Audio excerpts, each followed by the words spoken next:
My delusional ex said, "Yes, I broke up with you, but you're not allowed to move on until I say so." Then she started following me everywhere, leaving roses at my door, and tried to handcuff me because we belong together. What's up, Reddit? Buckle up. This one's straight out of the crazy ex-girlfriend category. I never thought I'd end up living something you usually read at 3 a.m. on here, but somehow I did. What started as a calm breakup turned into one of the wildest, most unhinged experiences of my life, the kind that makes you rethink every red flag you ignored. I, Nathan, 28 male, always thought breakups came with yelling, tears, maybe a dramatic exit, at least something worth remembering. But not this. Not a quiet dinner where my girlfriend stared at her food like she was practicing a breakup speech in her head. Sophia put her fork down and sighed like she was about to deliver bad news on live TV. "I'm not happy anymore," she said flatly. No build-up, no emotion, just that. I didn't say a word. I took another bite, chewed slowly. Chicken came out good tonight, juicy, perfectly seasoned. She frowned, clearly irritated I wasn't crumbling. "You don't even care, do you? Everything feels so cold lately. You've become boring." I raised a brow. "Boring?"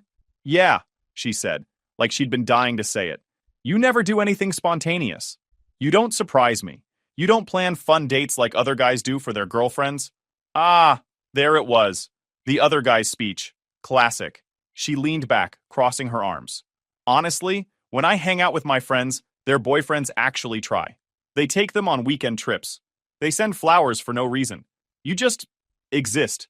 I almost laughed. "So, because I don't waste money on overpriced tulips, I'm boring?" "That's not what I mean," she said quickly. But her tone screamed yes. "That's exactly what you mean." I put my fork down and looked at her properly for the first time that night. "You've been rehearsing this, haven't you?" She blinked, defensive.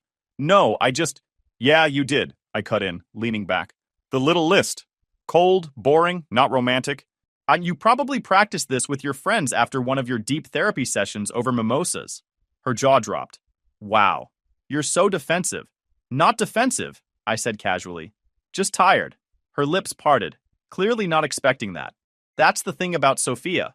She wanted power, attention, control. She thought poking me would make me beg. She lived for drama because it made her feel important. She picked up her glass and swirled the water like it was wine. "You've changed, Nathan. You used to make me feel excited. Now it's just routine." "Routine," I repeated. "That's what stable people call comfort. But sure, keep romanticizing chaos." She stared at me, probably hoping for guilt or regret. She got sarcasm instead, and suddenly a flashback hit me. I remembered her sitting on my couch months ago, scrolling through Instagram, showing me her friend's relationship like it was a commercial. "Look, Emma's boyfriend took her to Cancun. You never plan trips like that." I'd told her straight then. "I'm not changing who I am to compete with your friends' boyfriends. If you're not happy, you can leave." She'd gone quiet, lips tight, pretending I hurt her feelings. And now here she was, recycling that same moment, only this time, she wanted me to crack first. "So that's it?" she said now. "You're just gonna sit there like nothing's happening?" "Something's happening," I asked. "You're impossible," she snapped. "Do you even care about us?" I looked at her for a few seconds, then said calmly, "Then you can leave." Her eyes widened like she'd heard a foreign language. "What? You said you're not happy. So leave." For a second, she just sat there, staring. That wasn't in her script. She expected begging, not permission. I picked up my plate, stood, and walked to the sink. "Want me to pack you leftovers?" I asked, deadpan. "Nathan, this isn't funny," she said, voice trembling between anger and disbelief. "Never said it was," I replied, rinsing the dishes. She pushed her chair back sharply, like she wanted to storm off, but couldn't decide if that would make her look weak. "You're just gonna let me walk away? After everything?" I shrugged. "You've been halfway gone for months. I'm just saving you the commute." She stood there, silent. I turned off the faucet, dried my hands with a towel, and gave her a small, calm smile. "You're not trapped, Sophia. If you think you'll find a guy who texts you hourly and cries when you threaten to leave, go ahead. Just don't expect me to audition for that role." She didn't know what to say. Her lips parted, but no sound came out. I could almost see her brain buffering. Finally, she muttered, "You'll regret this." "Maybe," I said, grabbing my phone, "but probably not." I walked past her to the hallway, grabbed a pillow and a blanket, and headed for the guest room. She didn't follow. For once, silence actually felt good. Lying on that smaller bed, I stared at the ceiling. No guilt, no sadness, just relief. I wasn't losing her. I was getting my peace back. I reached down, patted the edge of the bed where my cat Nala usually jumped up, and smirked. Guess it's just you and me again, kiddo. Nala hopped up beside me, curled into a ball, and purred like she understood. And as I drifted off, I realized something. I didn't feel empty. I felt done. She'd been gone long before tonight. I just finally stopped pretending she was still here. Honestly, I knew this day would come. I didn't know when, but I always knew it was in the cards. Sophia was the kind of person who treated calm like an insult. If things weren't dramatic, she thought something was wrong. So when she said she was unhappy, I wasn't heartbroken. I just thought, finally. The next morning, I woke up before her. The house felt lighter, quieter. I made coffee, fed Nala, checked a few emails. I was actually in a good mood. That should have been my first warning. By the time I sat down at the table, Sophia came out of the bedroom with the kind of expression you see on people who got caught lying, but are determined to keep talking anyway. "You really slept in the guest room," she said, voice sharp. "Yeah," I said, sipping my coffee. "The bed's smaller, but at least it doesn't come with complaints." Her jaw clenched. "Wow, you're unbelievable." "Thank you," I said without looking up. That's when it started. The noise. She began slamming cabinet doors like she was competing in an anger Olympics. The fridge opened and shut. Drawers rattled. Plates clinked. The louder it got, the calmer I became. I just sat there, scrolling through my phone, pretending not to notice the chaos. After about 10 minutes of this, she stopped. The silence was almost funny. Then came the performance. Her voice cracked. "Did I ever mean anything to you? Do I even matter?" I didn't answer. She paced the kitchen like she was waiting for applause. "You're just sitting there, drinking coffee like everything's fine. Do you even realize you're losing me?" I looked up from my phone. "I'm aware." That threw her off again. She blinked, trying to recalibrate. "You're so cold, Nathan." "It's like you don't even have emotions." "Or," I said calmly, "maybe I'm just done wasting them." Her lip quivered. "I gave you so much. My time, my energy, everything, and this is how you act?" I sighed dramatically, then widened my eyes, clutching my chest like I'd just been shot. "Oh no, Sophia, what have I done? The woman who spent half her day scrolling TikTok for validation is leaving me? How will I survive? Pleasey, don't leave me." She froze. I fake sniffled, adding, "Is this the part where I drop to my knees and beg you not to take the air fryer?" "Are you mocking me?" she shouted. "Kind of," I said, "but it's impressive how predictable this all is." Her face turned red. She went from fake sad to full fury in about 3 seconds. "You know what? You should be grateful. I could have cheated on you 100 times, but I didn't. I stayed loyal even when you were distant." I leaned back in my chair. Wow, medal-worthy stuff. You didn't cheat. Truly inspiring. She slammed the cabinet so hard that Nala darted out from under the couch. "You don't appreciate anything. I could have been with someone who actually knows how to treat a woman." I raised an eyebrow. "Then why aren't you?" That one hit her. She stuttered for a second, then grabbed a pot and slammed it on the counter. "You're not even trying. You're supposed to fight for me." "Fight for what?" I said. "You already quit." She went quiet, nostrils flaring. I swear I could see the moment her brain short-circuited trying to find new material. "You're such a jerk," she yelled. "Better than being delusional," I replied. She gasped like the word physically hit her. "Delusional? Me?" "Yeah," I said. "You're acting like this relationship died 5 minutes ago when it's been on life support for a year." For a second, she didn't move. Then she stomped to the hallway, grabbing whatever she could just to make noise. Drawers, closet doors, even the laundry machine lid. It was like living inside a percussion concert. I followed her with my eyes, but not my body. "You're gonna break something that's actually yours," I said dryly. She turned, eyes wide with rage. "You don't care about anything." "Not true," I said. "I care about peace and quiet. And right now, you're making that difficult." That's when she completely lost it. Threw a pillow, screamed something about me being emotionally dead, and stormed toward the bedroom again. The door slammed so hard the wall shook. That night, for the first time in a while, I smiled before falling asleep. The silence wasn't empty. It was freedom. When morning came, I knew it was time for the grand finale. I woke up to the sound of dragging, not the casual kind, the kind that screams, "I want you to notice me." Sophia was in the hallway, yanking her suitcase across the floor like she was punishing the tiles. Each pull came with a sigh, each sigh louder than the last. I leaned against the doorframe of the guest room, arms crossed.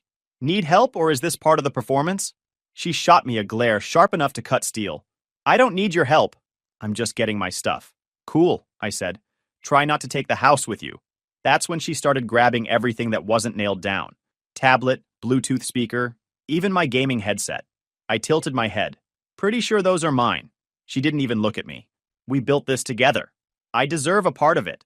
I couldn't help it. I laughed. Built it together with my money? She froze mid-reach. You're seriously going to act like I didn't contribute? I'm seriously going to remind you that you once called paying for Netflix a joint investment, I said. Her eyes narrowed. You're cruel, Nathan. And selfish. Yeah, you've said that a few times. Still not seeing the evidence. Her voice rose. You're acting this cold because you already have someone else lined up, don't you? I blinked, pretending to think. Yeah, me. Finally dating someone who doesn't drain my will to live. Her jaw dropped. You're unbelievable. Been hearing that a lot lately. That one landed. Her face twisted with frustration, and she threw the speaker back onto the couch. Fine. You can have your stupid things. You're going to regret this one day. I'll pencil that in after my morning workout, I said dryly. Then came her final move. I should have seen it coming. The emotional blackmail act was running out of fuel. She looked around, eyes darting, until they landed on Nala, who was perched on the windowsill, tail flicking lazily. Sophia's voice softened. Too soft. Then I'm taking Nala. I straightened a little, crossing my arms tighter. Excuse me? She's mine too, she said quickly. I took care of her when you were busy, remember? I stayed still. You mean that one time you forgot to feed her for 2 days while you were editing reels? She ignored that and walked closer, crouching with this fake smile plastered on her face. Come here, Nala. Come to mommy. Nala's ears flattened. She hissed once, a low warning. Sophia tried again, hand outstretched. Come here, baby. Before she could finish, Nala swiped. A quick, perfect strike across Sophia's hand. Sophia shrieked and stumbled back, clutching the scratch. Ow! What the hell, Nathan? I laughed. Couldn't help it. Guess Nala doesn't even like you. You trained her to do that? Yeah, I whispered to her last night. If she touches you, go for the jugular. She glared, eyes watering from both pain and ego. That cat's as cruel as you. Maybe she's just got good judgment, I said. Sophia stood there, breathing heavy, looking at the half-packed suitcase like she didn't know what to do next. Then she snatched it up, dragging it again like she wanted to break every wheel. This isn't over, she shouted, voice shaking. It actually is, I said. You're holding the exit sign. She froze at the door, trembling with frustration. For a second, I thought she'd throw something. But instead, she slammed the door so hard, a picture frame rattled off the wall. Silence followed, the kind that hums in your ears after chaos finally stops. I stood there for a moment, taking in the stillness. The faint buzz of the fridge, the ticking clock, the absence of her voice. Beautiful. I walked to the couch, sat down, and a second later, Nala jumped up onto my lap like she'd been waiting for her cue. She circled twice before curling up, her tiny body warm against me. I stroked her back gently. Good girl, I murmured. She purred louder, tail wrapping around my arm. The air felt different, like the house itself had exhaled. The last time she'd left for a weekend, I'd felt weirdly anxious, checking my phone, wondering when she'd be back. But now, nothing. Just calm. I looked down at Nala, who blinked slowly up at me. Looks like it's just us again, I said softly. She meowed once, short and approving. I smiled. Yeah, I know. She was never your favorite either. And for the first time in a long time, I felt completely at home. Weeks passed. No screaming, no guilt trips, no walking on eggshells. Just me, Nala, and peace. It was incredible how much quieter a house got when it wasn't filled with someone who thought every inconvenience was a personal attack. The first time Sophia texted me after she left, I almost laughed. It popped up out of nowhere. Hey, about the phone bill. Can you cover it this month? It's technically under your name. Technically, yeah, because she begged me to put it under my plan since she didn't want to deal with paperwork. I replied with one word. No. She double texted instantly. Seriously? After everything? Yeah, after everything. That was it. She didn't answer again. I guess she expected a fight. Instead, she got a full stop. After that, I went all in on cleaning up my life. The first thing to go was her taste in decor. The house used to look like a daycare threw up. Pink pillows, rainbow throws, plants and colors nature didn't even invent. It was exhausting just to look at. I spent an entire weekend repainting. Grays, blacks, and a touch of walnut. Minimalist, clean, calm, my kind of atmosphere. I replaced the neon wall art that said, "Good vibes only," with a steel clock I welded myself years ago, something she once called a boring piece of metal. Now it looked perfect above the new leather couch. After that, I tackled the garage. Sophia used to call it the junk cave. I turned it into a home gym. Rubber mats, a squat rack, dumbbells, and a punching bag I named after her. Every time I hit it, I felt years of frustration melt off my shoulders. I'd wake up at 6, lift until my arms felt like fire, then shower and start work. No interruptions, no snide comments about how gym guys are all secretly insecure. Midway through that first month of freedom, I started getting notifications again. Messages from Sophia. First one, "Do you still have my blue jacket?" I ignored it. 2 minutes later, deleted. Then another, "I had a dream about you." Gone again before I could even roll my eyes. Then random emojis, a heart, then a sad face, followed by message deleted. She was clearly trying to bait me into responding. I didn't. I wasn't playing fetch anymore. Instead, I spent my time reconnecting with old friends. Mark invited me on a hiking trip one weekend, something I hadn't done in years. Sophia used to say hiking was for people who enjoy pretending they're homeless. The air hit different up there. The mountain silence, the view, the smell of pine, everything felt sharp, alive. For once, I wasn't checking my phone or trying to calm down someone else's meltdown. It was just peace. When I got back, I dusted off my old welding gear. I used to build small metal art pieces, sculptures, lamps, even a custom frame for Nala's little food corner. Sophia used to mock it. She'd say, "You and your weird old man hobby." Now it was mine again. One night, I spent hours in the garage shaping scrap steel into a small sculpture, an abstract figure holding up a heavy weight. When I finished, I looked at it and thought, yeah, that's me now. No one to drain me, no one to impress. Just me building things because I wanted to. I remember standing in the middle of my new living room one night, everything clean and organized, Nala asleep on the windowsill, music playing quietly in the background. I looked around and thought, maybe the best decision a man can make is staying single. So when Mark invited me to his backyard party one weekend, I figured, why not? I hadn't been around people much lately, and I was in the kind of mood where everything in my life was finally clicking. I pulled up to the place. I felt good, better than I had in years. Then I saw her, Sophia. She walked in through the side gate like she owned the place, hair done, fake smile plastered on. My stomach didn't twist. My heart didn't race. Nothing. Just curiosity, like seeing a bad sequel after watching the original fail. She scanned the crowd, and the moment our eyes met, I could see it. Shock, then hesitation, then that familiar flicker of ego kicking in. She hadn't expected to see me, and worse, she hadn't expected me to look happy. I kept talking to Mark like nothing happened. Out of the corner of my eye, I saw her hovering near the snack table, pretending to look busy while sneaking glances. Classic move. 10 minutes later, she made her move. "Hey, stranger." I turned slightly, just enough to acknowledge her, not enough to invite her in. "Sophia." She gave me a bright smile. "Wow, you look good." "Thanks." I said it flatly. No warmth, no flirtation. She shifted on her heels. "Didn't know you'd be here." "Guess we both got invited," I said, taking a sip of my drink. Silence stretched, thick and awkward. She couldn't stand it. She reached out and touched my arm lightly. "I've missed us." I looked down at her hand, then leaned in just enough for only her to hear. "Don't do this, Sophia. We're done." She blinked fast, trying to play it off. "Relax. It's just a joke." I gave a calm half smile. "Then let's keep it that way." I turned away before anyone even noticed. Her face reddened. "You don't have to be so dramatic." I smiled slightly, voice steady but loud enough for everyone around to hear. "You left." I moved on. "Don't make it weird." The music suddenly felt quieter. People went silent. Even Mark paused mid-conversation. Sophia froze, the fake confidence draining from her face. "I wasn't trying to make it weird." "Good," I said calmly. "Then we're on the same page." I turned and started walking away. Behind me, I could hear whispers, someone muttering, "Wait, isn't that his ex?" Sophia tried to recover, laughing awkwardly, pretending it didn't bother her. But the damage was done. Everyone saw it. Her attempt to act in control backfired. I grabbed another soda, leaned against the fence, and watched the night carry on. Mark came over, eyebrows raised.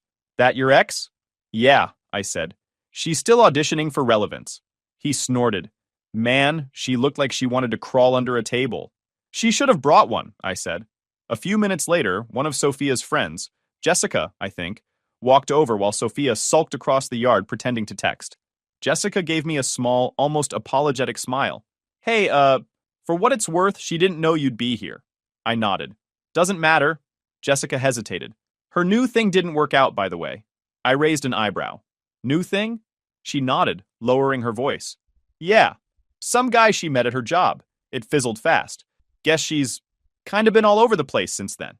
Ah, I said with a small smirk. Tragic? Jessica gave a half smile and walked away. I didn't care enough to ask more. About 20 minutes later, I caught Sophia watching me again. She was laughing too loud at something no one said, tossing her hair like she was auditioning for attention. Every move screamed, "Look at me." I didn't. Instead, I said goodbye to Mark, gave him a fist bump, and headed out early. As I walked to my car, I felt this deep, satisfying calm. She wanted to show me she still had power. Instead, she showed everyone how much she'd lost. The drive home was quiet, streetlights flickering over the hood of my car. I parked, stepped inside, kicked off my shoes, and tossed my keys on the counter. Nala greeted me with a soft meow, wrapping around my leg.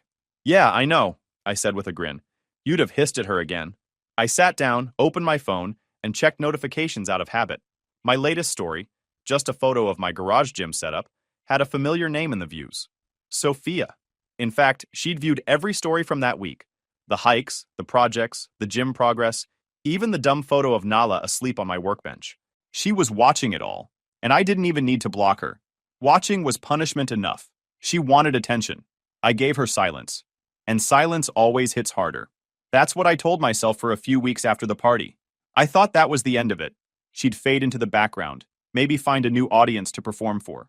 But apparently, Sophia didn't like being irrelevant. It started small. One morning at the gym, I saw her reflection in the mirror behind me. She was pretending to scroll on her phone by the water fountain, wearing workout clothes that still had the tag string dangling from them. I stared straight at her reflection until she realized I noticed. She flinched, smiled awkwardly, and said, "Oh, hey, what a coincidence." "Yeah," I said flatly. "Wild." She walked off quickly, pretending to stretch, then left without even touching a dumbbell. I brushed it off. Maybe she was just trying to show she was doing great. But the coincidences kept stacking up. 2 days later, I was in line at my usual cafe. Guess who suddenly remembered she needed coffee too? She popped up behind me, fake cheerful. "Nathan, what are the odds?" "Pretty low," I said, not turning around. She laughed nervously. "Don't be like that." "I'm just here for a latte." "Right," I said, paying for my order. "And last week you were just at the gym for a workout." Her smile faltered. "You think I'm following you?" I finally looked her in the eye. "If the shoe fits, Sophia." She rolled her eyes, muttered something about me being paranoid, and left before her drink was even called. That's when I decided to go dark. No tags, no live posts, no public updates. I didn't need to hand her a map to where I'd be next.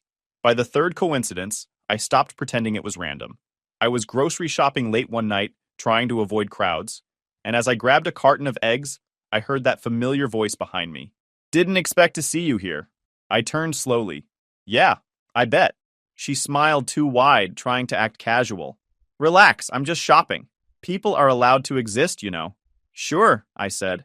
"Just not in every single place I go." She crossed her arms. "You're being ridiculous."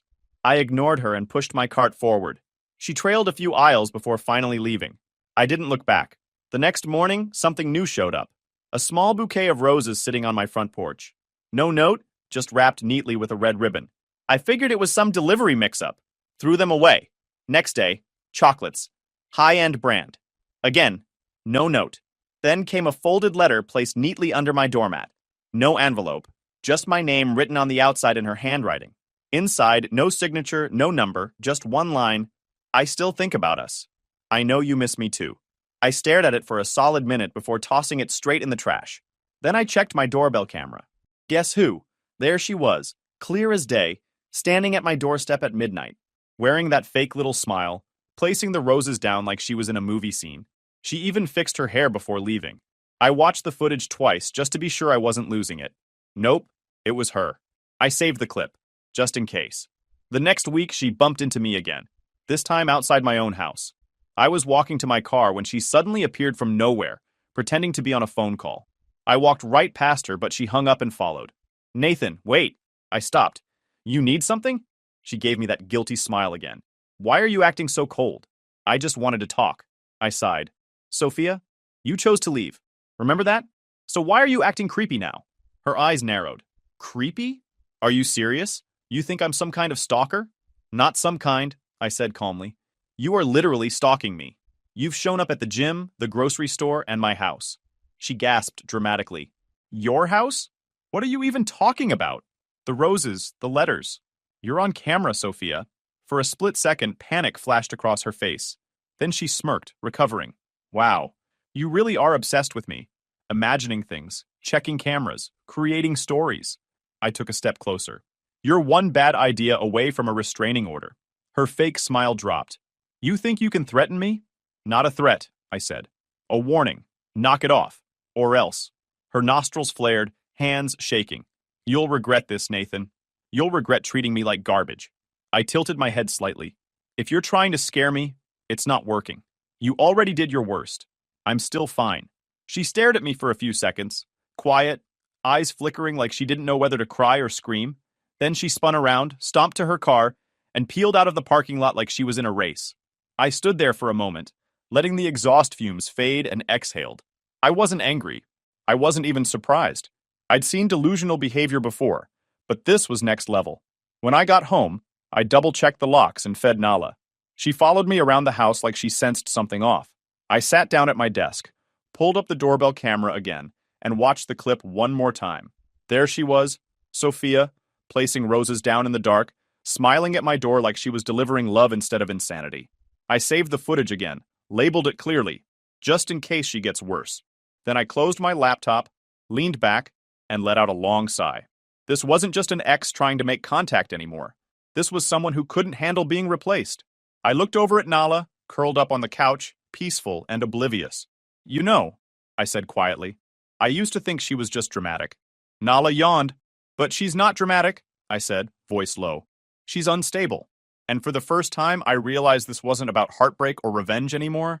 It was about safety because I knew Sophia wasn't done yet. I kept my distance, kept my routines quiet. I stopped posting where I was, stopped tagging locations. The gym, the cafe, even the hiking spots, all off-grid now.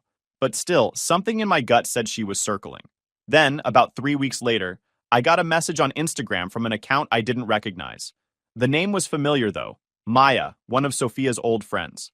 We'd barely spoken when Sophia and I were together, but she'd always seemed normal. The message read, Hey, I don't know if I should be telling you this, but Sophia's not okay. She's been acting really weird.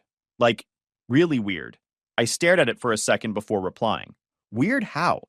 Maya responded almost instantly. She has pictures of you all over her wall. Old ones. New ones she took off your socials. She keeps talking about fixing things and how you two are meant to be together. I think she's losing it. I rubbed a hand down my face. Fantastic, I muttered.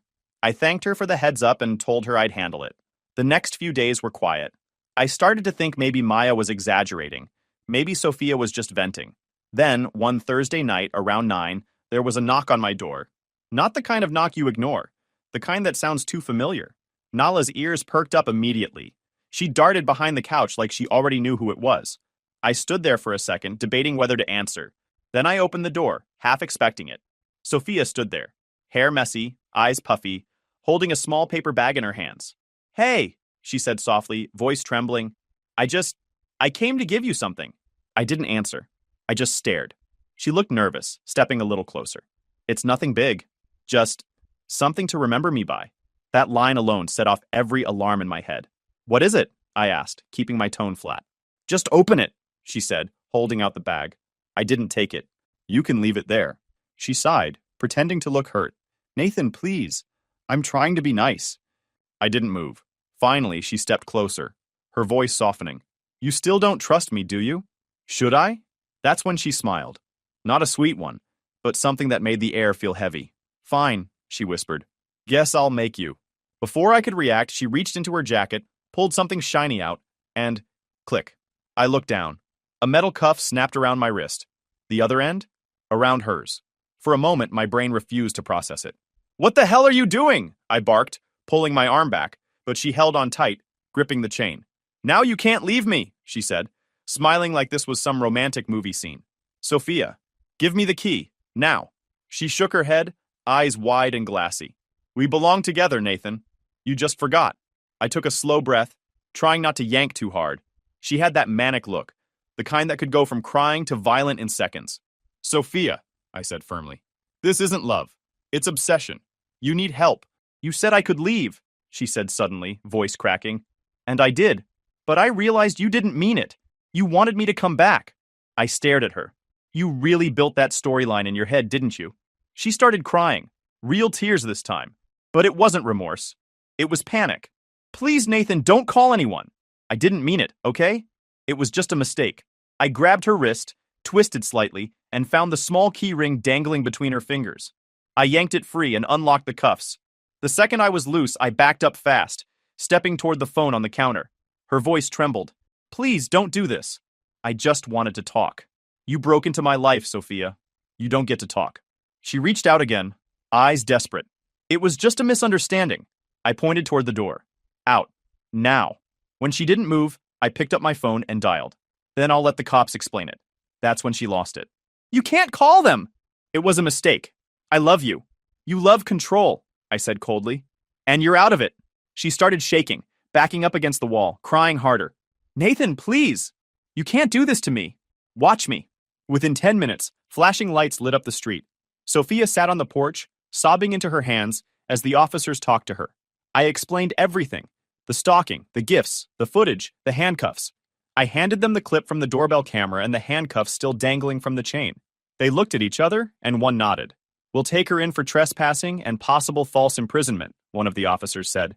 You can file for a temporary restraining order first thing tomorrow. I nodded. I'll be there. As they led her toward the car, she screamed my name. You have to forgive me. You have to not. I didn't answer. I just stood there in the doorway, arms crossed, watching her finally lose the last bit of control she ever had. The officers shut the door behind her. The cruiser pulled away, and the sound of her screaming faded down the street. Silence returned. Nala came out from behind the couch, tail flicking, cautious at first. She jumped up on the windowsill and stared at the empty street like she was making sure the coast was clear. I walked over, scratched her head, and exhaled slowly. The adrenaline started fading, replaced by relief. Peace wasn't loud. It didn't announce itself with trumpets or fireworks. It just showed up quietly when the noise finally stopped. I stood there, hand resting on Nala's fur, watching the red and blue lights fade in the distance. Peace isn't what you find after losing someone, I said under my breath. It's what you get after you stop letting them ruin you. And for the first time since all of this began, I truly felt it. Real, unshakable peace. The night Sophia got arrested, for the first time in months, I didn't wake up to her messages, her fake coincidences, or that sinking feeling that I was being watched. The next morning, I filed for a temporary restraining order. They'd already seen the footage from that night, and I brought copies along with the letter and the handcuffs as evidence. One of the officers nodded and said, You did the right thing. She needs help. She really did. A few days later, I got the official paperwork. A 100-yard restriction, no contact, no social media interaction. Seeing that stamp on paper felt like closing a chapter for good. I didn't post about it. Didn't brag. I just let it sit quietly in the back of my mind like a locked door I'd never open again. Apparently, she spent a night in holding and was released the next day under supervision. Her parents came to pick her up. Her mom called my number once, on her own, not through Sophia, and left a voicemail saying Sophia was not herself lately and that I shouldn't press charges. I didn't reply. Not my problem anymore. Word spread fast among our old social circle. A couple of mutual friends reached out, some just checking in, some trying to gossip. I ignored most of them. The ones who mattered already knew the truth. The rest? They could believe whatever version she spun. I was done defending myself. The weeks after were quiet. I finally started sleeping through the night again. No more random roses or accidental run-ins. My security system notifications dropped to 0. Funny thing, I didn't feel angry at her anymore. Just done. Completely done. Peace isn't given to you. You earn it the day you stop entertaining people who thrive on chaos. And I earned mine. Guys, we are so close to hit 100,000 subscribers on this channel. If you are not subscribed to the channel, please consider subscribing. It really helps hit that 100,000 mark. Thanks for making this dream come true.